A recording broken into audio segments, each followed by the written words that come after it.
My family locked themselves in a bomb shelter. 4 years ago, they finally opened the door. In my family, we grew up waiting for the end of the world. Any day now, the final trumpet would sound. God would send his angels to smite the wicked, uplift the righteous, and initiate the apocalypse. Or so we thought back then. If you're from this tiny Corn Belt town, you might have already seen the news reports. You might already know one part of our story, the part about madness, murder, and the extremes to which some people will go for their beliefs. It's what the police and the media want you to hear, but there's another side to this story as well, our side. Most people out here take religion seriously, but none so much as Father Isaac Graves. We were a family of 5, Father Isaac, my sister Judith, my brothers Noah and Saul, and me. Our mother had abandoned the faith shortly after Saul was born, or at least that was what Father Isaac told us. All I knew for sure was that we had moved across the country without warning, and that it was suddenly very important to Father Isaac that we never tell anyone outside the family where we lived. He claimed that secrecy was necessary to keep us safe in a fallen, godless world. But as I got older, I began to question Father Isaac's version of events. I daydreamed that maybe the real story was reversed. Maybe our mother was out there searching desperately for us. Maybe she was hiring private investigators and driving up and down these desolate county roads with her long blonde hair blowing in the wind. One day, I prayed, she would turn up our long gravel driveway. She would know how to find us, even though the property was huge and our new house was hidden from the road by acres of forest. She would honk her horn, and my brothers, my sister, and I would all run out and climb into the back of her car. Then she'd take us someplace far away from here, someplace where we weren't known as that crazy preacher's kids, someplace where we didn't have to dress differently from everyone else or spend hours each day studying the Bible. Of course, I felt guilty for having such thoughts. I asked God for forgiveness every night, especially because, considering how things were going in the world, Father Isaac seemed to have been right all along. All the signs pointed to it: the political divisions, the collapsing economy, the global pandemic.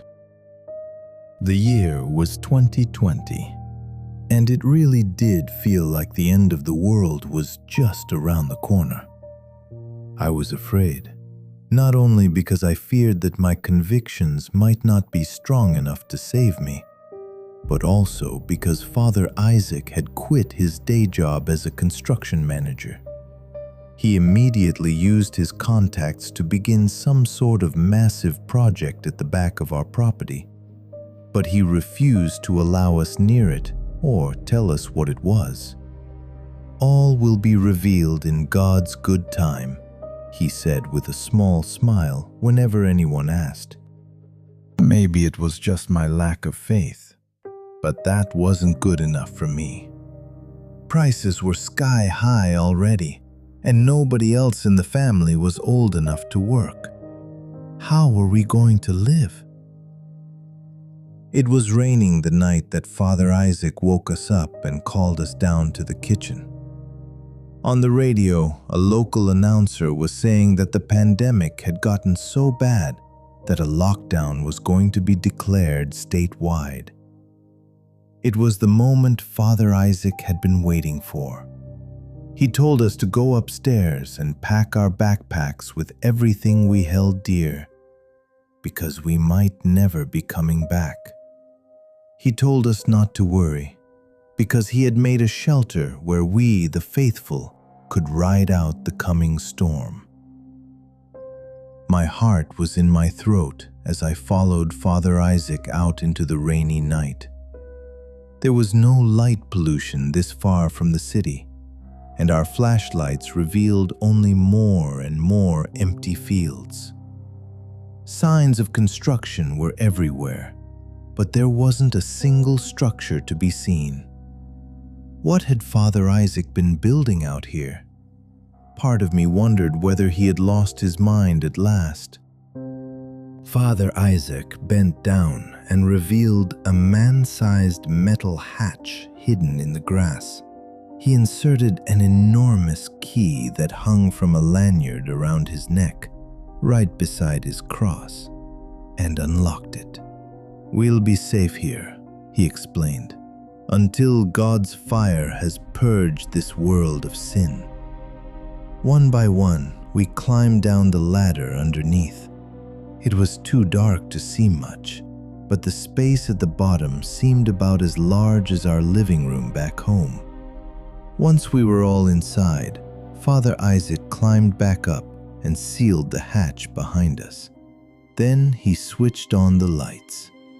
People who saw the news footage must think that our bunker was a dark, filthy dungeon, and I can't blame them. But that's not what it looked like at first. The solar-powered lights lining those subterranean hallways were bright. The walls smelled like fresh paint. We had well water to shower with or drink, vitamin D tablets to make up for the lack of sunshine, and enough canned food for 1,260 days. According to Father Isaac, that was exactly how long the Great Tribulation would last. During our first night in the bunker, it felt like hardly any time at all. Noah and Saul exhausted themselves jumping on their newly made beds. Judith, who loved music, was thrilled to discover that Father Isaac had ordered her piano to be set up in the main room. As the middle child, I often felt overlooked by my family, and I was touched to discover that Father Isaac had remembered my love of reading and acquired 2 shelves of church-approved volumes. Noah and Saul's laughter, the haunting notes of Judith's piano echoing down the bunker hallways, the rustle of pages as I flipped through so many books. Those sounds still haunt my dreams. Father Isaac explained that he had nearly bankrupted himself with the building costs, but it didn't matter. The day was soon coming when worldly currency would be no good to anyone. There was a radio set up to monitor events in the world outside, but he cautioned us that we should listen for no more than an hour each day. "There's nothing up there but corruption and tragedy," he warned us. I remember thinking suddenly of our mother and wondering how she would survive in the doomed world above. What would she have thought of Father Isaac's grand plan for surviving the apocalypse? I tried not to ask myself that question too much, because I already knew the answer. She would have told me to run. She would have told me to get as far away from Father Isaac as possible, just like she did. Then again, if I had, I would still be up there, waiting to fall victim to disease, food shortage, and God only knew what else. Thanks to Father Isaac, I was safe and sound with the rest of my family. I no longer had to worry what other people in town thought of us, or about how I was going to tell Father Isaac that I planned on moving away when I turned 18. Dozens of feet of earth and steel had cut me off from the problems of the world. Although I had never been to an amusement park or ridden a roller coaster, I imagined that it was similar to what a person must feel when a roller coaster's safety bar lowers and the wheels begin to move. For better or worse, we were all locked in for the ride. It started during the 3rd month with a seemingly innocuous question at the dinner table. My youngest brother, 7-year-old Saul, wanted to know where the pipes went, the ones we got our water from, and the others that took away our refuse. Father Isaac provided a thorough scientific explanation, but Saul didn't look convinced. I wondered why he even cared. Saul was Father Isaac's golden child, rambunctious and cheerful. He'd spend most of the past month racing his brother down the hallways on their miniature bikes, or tossing a basketball at a hoop in the storage room. It wasn't like him to be interested in anything that he couldn't shoot into a goal. When I asked him about it later, Saul just shrugged. But when I walked past the bedroom he shared with Noah later that night, I noticed something strange. Both brothers usually snored like a sawmill, but I could only hear Noah. Peering inside, I could see Saul lying wide awake and still, his body rigid, his eyes wide and white in the dim light. I didn't know what it meant, but I hoped that whatever my little brother was going through wouldn't last. If it did, I would have to tell Father Isaac, and who could say how he might react? On the surface, our father was the same as always, strict but wholesome and brimming with faith. Yet I could see the tension beneath the facade. As far as he was concerned, this was the defining event of his life, and he was staking everything on things going right in the bunker. A few days later, something woke me up in the middle of the night.